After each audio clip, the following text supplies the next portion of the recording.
You matter. This is exactly the cry and belief of the Universal Church in this Synod on Synodality. Did you know that in October 2021, the entire Church entered into a Synod? Pope Francis opened the Synod in Rome, and every diocese across the whole world was called to celebrate the opening of the Synod at the local level. The theme for this Synod is For a Synodal Church: Communion, Participation and Mission. Don't worry if you've missed the beginning. We are here to help you catch up because this Synod is going to be unlike any other. From 2021 to 2023, it will be a journey of sharing, reflecting and listening at all levels across the entire Church. But hold on, let's not get ahead of ourselves. Let us first understand, what is a Synod? A Synod is a gathering, traditionally of bishops. The word Synod comes from the Greek synodos, meaning the same way or the same path. Synods were very common in the first centuries, giving bishops the opportunity to meet and discuss issues of importance for the life of the Church. The institution of the Synod of Bishops was established by Paul VI on September 15, 1965, in keeping with the request of the Fathers of the Second Vatican Council, to maintain the collegial spirit fostered by the Council.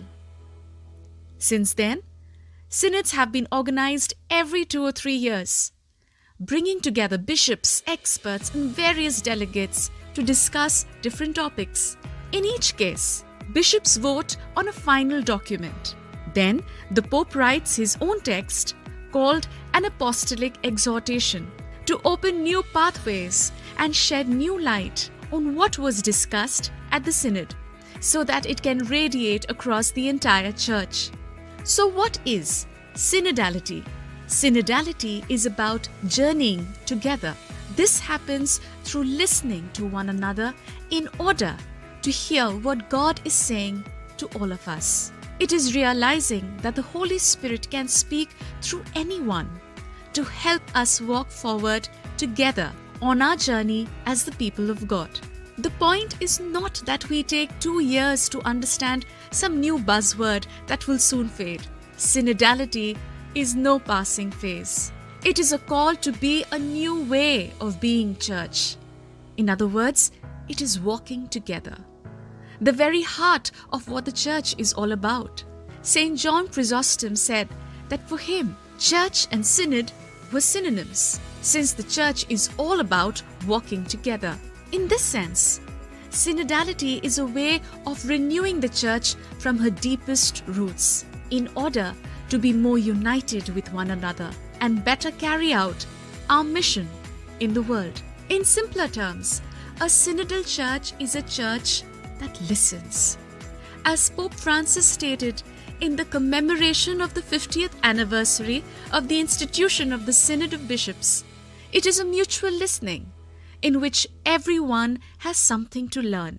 The lay faithful, the bishops, the Pope, all listening to one another and all listening to the Holy Spirit, the Spirit of truth, in order to know what He is saying to the Church. What's special about this Synod on Synodality? This Synod is totally unprecedented for at least 3 reasons. It is no longer only a 1-month Synod of Bishops, but a 2-year synodal process for the entire people of God. All the baptized. All are invited and no one is to be left behind or excluded. It is a Synod that aims on giving the entire Church a lived experience of synodality. It's not just about filling in a questionnaire, but gathering the fruits of what the Holy Spirit is saying to us here and now. The aim of the Synod is not just to talk about synodality, but to put synodality into practice, starting now, in every diocese, parish and country across the whole world. This calls all of us, at every level of the Church, to renew our way of being and working together moving forward. So what can you do? Find out what's going on in your diocese and your parish to experience the Synod at a local level.